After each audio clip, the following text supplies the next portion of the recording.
I never imagined I'd walk into my own living room and find a for sale sign on my front lawn. My name's Margaret Lewis, and this house has been my home for 40 years.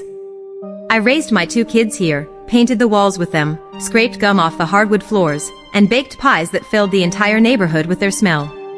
Every corner held a memory, every creaky floorboard whispered their laughter.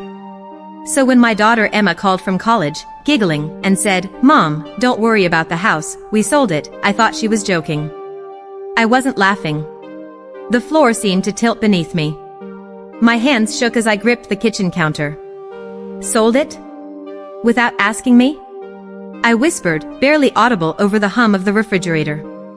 The smell of last night's roast lingered, making my stomach twist.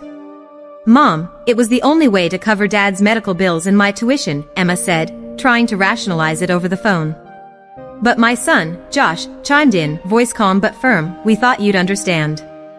We wanted to protect you from the stress." Protect me? By taking away my home? I spent the night awake, listening to the rain tapping against the windows I once painted together, the wind rustling the old oak tree out front. Memories of birthdays, family dinners, and lazy Sunday mornings flooded me.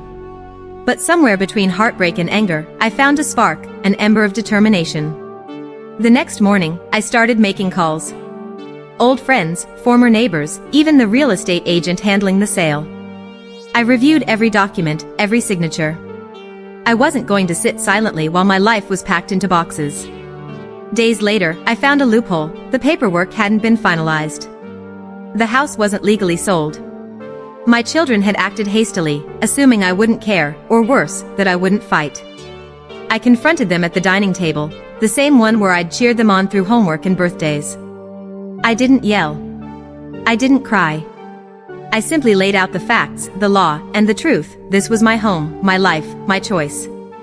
Emma's eyes filled with tears. Josh looked ashamed. They realized the weight of their decision, the depth of the betrayal.